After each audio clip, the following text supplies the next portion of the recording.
दफ्तर पर दस्ती बम धमाके में एक शख्स जख्मी हो गया। दूसरा धमाका जीवनी के इलाके कोसर बाजार के करीब हुआ। क्या समझते हैं पूरी दुनिया में क्या इमेज जाएगा हमारा? हम एक तरफ कहते हैं पाकिस्तान में बड़ा पीस है, दूसरी साइड पे ये चीजें जो सामने।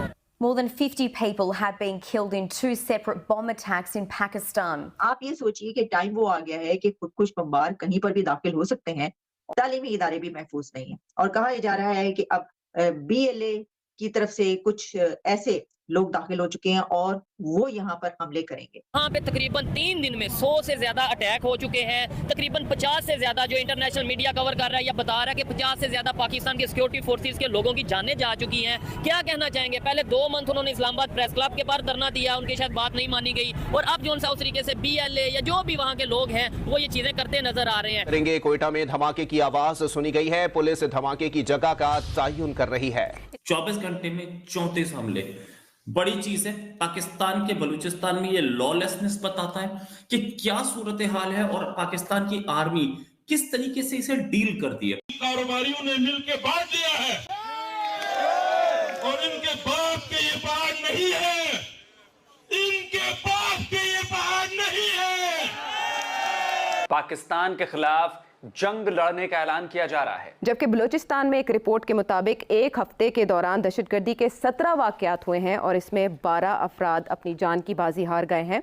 हथियार तैयार करो, जंग लड़ते हैं, जंग लड़ते हैं, जंग हथियार तैयार करो सारे। बलूच लिबरेशन आर्मी ने बिना नाम लिए भारत से मांगी है हेल्प। कल से पाकिस्तान के इलाके बोलान और वहां पे एक जेल है वो कल रात को तोड़ा गया है और कल पूरी रात को जो है बलोच भाइयों की तरफ से। नमस्कार, जय हिंद दोस्तों। तो भारत टॉय चैनल में आपका स्वागत है। हम आपको बताने वाले हैं पाकिस्तान और बलूचिस्तान के बीच में वार चल रहा है और बलूचिस्तान एक और बार बांग्लादेश के जैसा डिवाइड होना चाहता है और पाकिस्तान हमेशा बलूचिस्तान और गिलगिस्तान में जाके अत्याचार करता है महिलाओं का। जो भी लोग इसके ऊपर प्रोटेक्शन करते हैं उन लोग को गायब कर देता है। और अभी कुछ दिन पहले इस्लामाबाद में प्रोटेक्शन चल रहा था और उसमें कुछ बलूची महिला के ऊपर अत्याचार किया था पाकिस्तान। तो अभी बलूचिस्तान का लिबरेशन आर्मी जो कि पाकिस्तान का 24 घंटों में 35 अटैक किया है और उसमें बहुत सारे पाकिस्तानी आर्मी को मार गिरा है।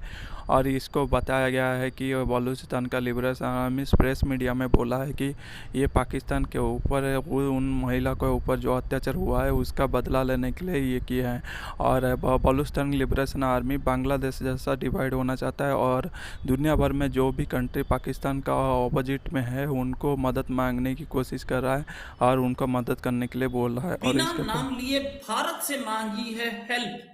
अपनी एक प्रेस रिलीज निकाली और उसमें यह बोला कि हमारा ऑपरेशन था 2 दिन लंबा और इस ऑपरेशन में 385 फ्रीडम फाइटर्स इन्वॉल्व थे, जिसमें 12 फिदाइन भी थे, मजीद ब्रिगेड के, फतह स्क्वाड के भी लोग थे, साथ में स्पेशल टैक्टिक ऑपरेशन स्क्वाड और इंटेलिजेंस विंग के हैं। ये उनकी प्रेस रिलीज में लिखा है। मैं ऐसा कोई दावा नहीं कर रहा हूं। हाँ, ये उन्होंने एक दावा और किया, उन्होंने किया ये दारा गोलान जो अभी ऑपरेशन कल खत्म किया, उन्होंने क्लेम किया कि हमने खत्म कर दिया। इसमें 78 आर्मी पर्सनल पाकिस्तान के मारे गए और जिसमें से 45 पहले 3 घंटे में खत्म कर दिया था। अभी तक पिछले करीब 24 घंटे में 34 हमले हो चुके हैं पाकिस्तान में, बलूचिस्तान में 24 घंटे में 34 हमले। बड़ी चीज है। पाकिस्तान के बलूचिस्तान में ये लॉलेसनेस बताता है कि क्या सूरत हाल है और पाकिस्तान की आर्मी किस तरीके से इसे डील करती है। आर्मी घबराई हुई है उस एरिया में जहां पे ऑपरेशन हुआ था, अभी तक नहीं घुस पाई, हालांकि इन्होंने बोल दिया कि ऑपरेशन खत्म हो चुका है। जो रिलीज निकाली है उसमें यह बोला कि हमें सपोर्ट करो और मैं कहता हूं कि गवर्नमेंट ऑफ इंडिया को सपोर्ट भी करना चाहिए। स्ट्रांगली वर्डेड प्रेस रिलीज है। इसमें उन्होंने बोला कि हमने देखा कैसे महरंग बलूच यानी कि बलूच महिलाओं को कैसे उनके साथ बदतमीजी की गई, मिसबिहेव किया गया इस्लामाबाद में, हमने इसका बदला लिया। साथ में उन्होंने यह भी बोला कि हमारी बलूच माएं बहनें जो उनके साथ जो मिसबिहेवियर हुआ था वो अननोटिस्ड नहीं किया, हमने देखा था उसे वो क्या हुआ था। और ये भी बोला इसी में प्रेस रिलीज में कि अगर आप ऐसे ही बदतमीजी करते रहे तो आप ये समझना कि आप हमारी लेडीज को, हमारी माओ बहनों को बंगाली विमेन मत समझना, बंगाली महिलाएं मत समझना। हम आपको छोड़ेंगे नहीं। ये इस प्रेस रिलीज में लिखा है, BLA and the whole Baloch nation are protectors of Baloch women and BLA will go to any extent to defend Baloch national honour. मतलब बलूच महिलाओं के साथ जो सलूक हुआ उसका बदला तो लिया उन्होंने। और बदला कैसे लिया? पाकिस्तान की आर्मी घुटनों पे आ गई। साथ में ये भी बता दिया पूरी वर्ल्ड को कि कितनी पावरफुल है ये आर्मी, जिसके पास 100 किलो के बॉम्ब पड़े, यूज हो सकते थे। ये जो न्यूक्लियर बॉम्ब है ये इमरान खान की शादी के लिए ही रखा है। सही बोला, यूज कर सकते थे, कहीं तो करते, कभी तो करते। आपके पास इतनी क्राइसिस आई, आपने यूज नहीं किया। लेकिन किस चीज के लिए रखा है? उसने ये भी बोला, हम ये दिखाना चाहते थे, BLA ने बोला, हम ये दिखाना चाहते थे पूरी दुनिया को कि हम BLA अकेले ही पाकिस्तान की आर्मी को घुटनों पे ला सकते हैं। 2 दिन तक पाकिस्तानी की आर्मी का कंट्रोल खत्म हो गया था उस इलाके से, सिर्फ हमारा वहां राज था। हम उधर से हट गए, हमने अपना काम कर दिया।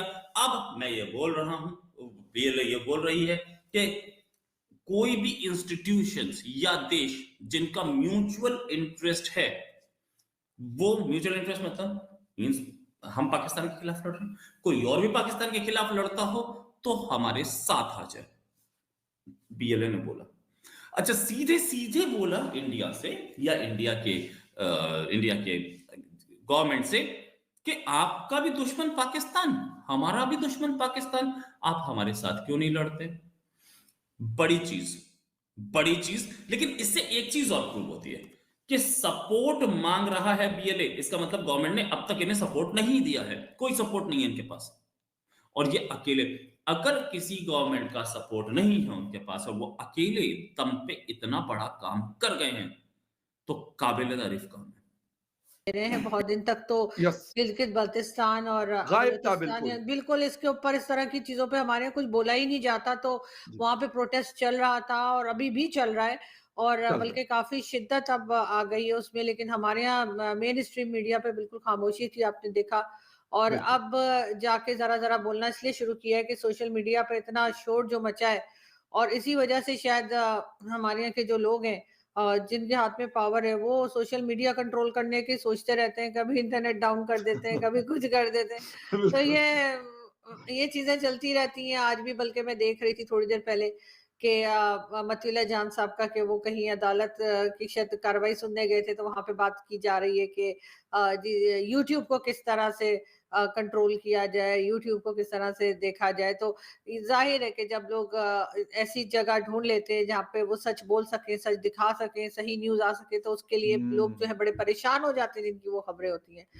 तो होना तो ये चाहिए कि जो गिलगित बाल्टिस्तान के लोग डिमांड कर रहे हैं, जो उनकी प्रॉब्लम्स हैं, उनको सॉल्व किया जाए, बजाय इसके कि ये करने के कि मीडिया को रोका जाए या न्यूज ना आने दी जाए, या ये कहा जाए कि हम तो कुछ नहीं कर रहे जी, पड़ोसी मुल्क जो है ना असल में वो गड़बड़ फैला रहा है। तो ये वाला चूरन हम लोग मेरे ख्याल है 76 ईयर्स से हमें दिया जा रहा है और अभी तक उसी तरह से चल रहा है। लेकिन बहरहाल अब ये चीज ज्यादा दिन छुपने वाली नहीं है, क्योंकि कई वीडियो क्लिप्स सामने आ चुके हैं, कई न्यूज आ चुकी है। तो अब जो लोग इलेक्शन में आए हैं उनको चाहिए कि अगर उन्हें वो वाकई में रिस्पेक्टफुली चाहते हैं कि इलेक्शन में हिस्सा लें और उसके बाद मिनिस्टर बन के भी उनकी कोई इज्जत हो, तो इस तरह के जो इलाके हैं जिसमें गिलगित बाल्टिस्तान है, आज़ाद कश्मीर है और बलूचिस्तान है या KPK है, उस तरफ जो प्रॉब्लम्स चल रही हैं उनका हल ढूंढना होगा। आरजू, एक बिल्कुल आपकी बात बहुत बिल्कुल सही है, मैं एग्री करता हूँ इस बात से। लेकिन अनफॉर्चुनेटली जिन इलाकों के आप नाम ले रही है, इसको सबसे ज्यादा इग्नोर किया जाता है। और इसके ऊपर आजकल मेरे कुछ जर्नलिस्ट दोस्त पेशावर के और इन इलाकों के वो बड़ा खुल के इस हवाले से वो सोशल मीडिया पे खैर अपनी पोस्टें लगा रहे और वो कह रहे कि पश्तून नेशनलिज्म है, बलोच नेशनलिज्म है, सिंध नेशनलिज्म है, लेकिन कहते हैं कभी हमने पंजाब नेशनलिज्म नहीं देखा। तो हमारी एक डिस्कशन चल रही थी तो एक दोस्त ने बोला कि भाई पंजाब को इस तरह